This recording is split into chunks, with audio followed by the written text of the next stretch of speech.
Mike McDonald has the Seahawks on the precipice of the Super Bowl, and it's cause he took the old Seahawks defense, the Legion of Boom, incorporated elements of their philosophy, and created a modern-day monster. Now the Seahawks are the best defense in the league and are 2 wins away from being the best team in the league. How did McDonald take elements of this old defense and translate it into a modern domination in 2025? To answer that question, we'll have to first dissect what the Legion of Boom did that was so impressive. They played zone coverage at one of the highest rates in the league and were known for their cover 3 zone philosophy. They wanted to play 3 deep defenders, 4 underneath, and just rush 4. They had their 1 high legendary safety Earl Thomas in the middle of the field who could play this deep third and range over the seams, one of the main areas against cover 3 that are usually very susceptible, and then use both cornerbacks including Richard Sherman to guard large areas up the sideline. They were one of the most dominant defenses of all time because of simplicity. They used their pure talent to just drop back, eyes on the quarterback, and they were so fast they could defend any area while also being so big and physical that they could win against the run. Not only were they famous for this simplistic cover 3 zone scheme, but the unsung part of their team, their defensive line, allowed them to drop everybody else back in coverage because they were so dominant rushing the passer. According to ESPN, the Seahawks rushed just 4 on 73% of their snaps, that was 8th highest in the league, yet generated pressure on 32% of their snaps, which was the NFL's best. 11 years later, Mike McDonald used similar principles and brought a philosophy that rivaled that epic Legion of Boom unit. Before we dive deeper into exactly how he did that, I want to thank this week's sponsor, DraftKings. We are right smack dab in the middle of the playoffs, and DraftKings is the place to be.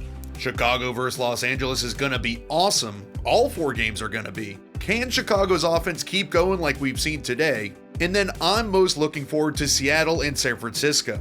Another part of DraftKings that has me fired up is that we know touchdowns are going to happen. There were a ton last weekend, so if you know who's going to score, you can win big. If I'm watching the first game Saturday or Sunday or whatever and it's not got me totally fired up, I can always put money on an in-progress game and make it fun.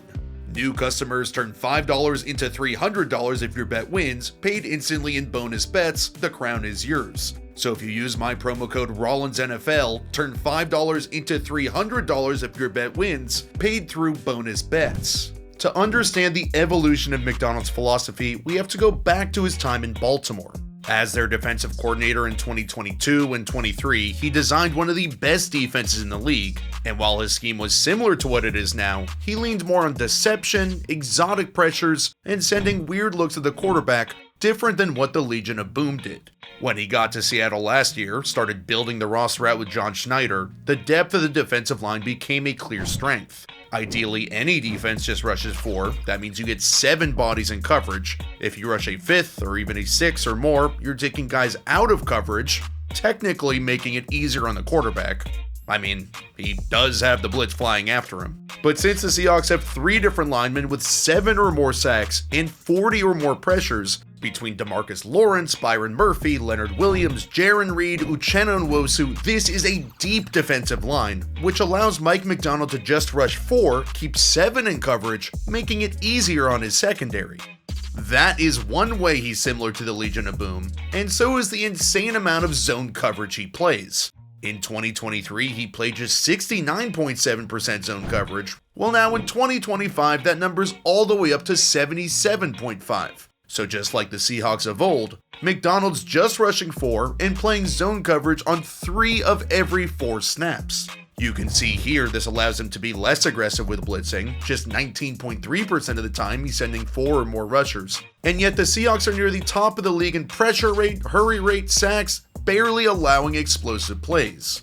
Another area where he's similar is personnel usage, sticking in one personnel grouping, nickel, where the Legion of Boom almost always played their 4-3, even when offense changed personnel around. The 2013 team knew they could rely on the speed of their secondary to make up for an extra linebacker.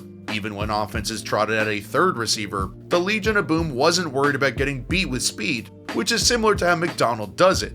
He's in nickel 2nd most in the league. He uses Nick Emanwuri, who's really broken out as a big nickel.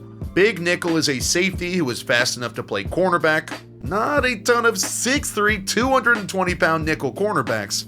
That's more the 5'10", 190-ish territory, typically. So both defensive units get tons of reps together because they're not having to worry about swapping out linebackers and corners every time the offense throws a different look at them. Where McDonald differs, however, is the kind of coverage he utilizes. The Seahawks of old were all about one high safety coverages. As we just discussed, putting Earl Thomas up top deep, he's the one high, then Cam Chancellor was in the box wreaking havoc. While the 2025 Seahawks play two high safety concepts, the sixth most in the league. This allows them to play more different types of coverages, whether they're keeping both guys deep, rotating one down, blitzing a cornerback. It's more challenging on the quarterback because now there are two guys deep, so they have what's called an umbrella on the defense, a shell on the defense. Everything is on the coverage menu when you're starting with two high safeties. The problem is, this leaves your run defense extra vulnerable, because instead of having Cam Chancellor down here, now we have him, our second safety, all the way back here. This requires legit interior D-line options like Byron Murphy and Leonard Williams. It puts even more stress on him, and watch how Murphy takes on a double team by spiking his knee into the ground. Defensive line coaches call this a knee down technique, which helps absorb more of the double team and allows Murphy and the linebackers behind him to cook. So yeah, with the run defense on lock, this opens McDonald up to do so many different things on the backside and coverage with his extra deep safety.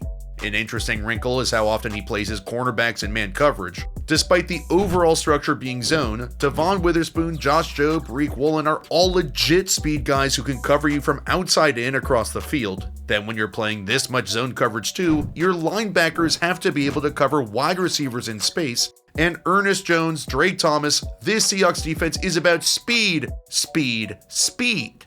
I'll show you here what I'm talking about. Check out Brock Purdy motions Christian McCaffrey outside, and the safety Julian Love follows outside. This tells Purdy a couple things. The Seahawks are breaking tendency on third down, Love is covering him one-on-one, man coverage, and the Seahawks, while starting in two high, are going to rotate that safety down and just play one high, so Purdy audibles and checks into the perfect cover one man beater.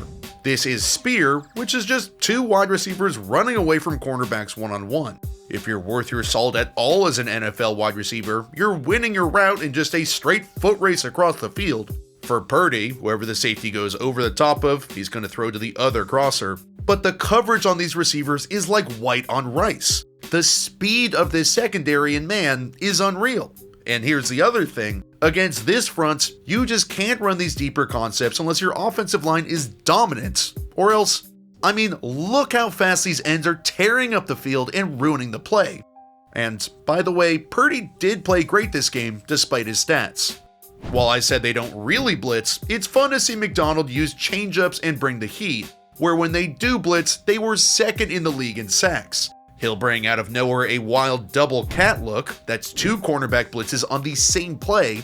He'll still bring simulated pressures, which is not technically a blitz. You're rushing a second level guy, so the quarterback says, oh crap, they're blitzing, assuming the front four is rushing. But then McDonald drops off an end, still gets the 7 bodies in coverage, and the quarterback has nowhere to go with the ball.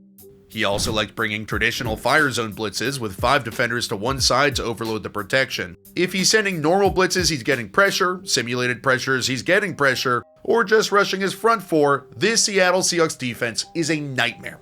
The team is right on the doorstep of the Super Bowl, just one home game away, and I believe they're going to knock off the Rams and head to San Francisco. McDonald has taken many elements of the Legion of Boom and incorporated them into a new modern philosophy that is dominating the NFL. By rushing 4, he's able to bolster his coverage menu on the back end with an endless array of possibilities to torment the quarterback. By sitting back in zone coverage, he's allowing his defense to keep eyes on the QB ready to break on the ball. And by staying in one defensive personnel grouping, his defense stays cohesive and plays as one.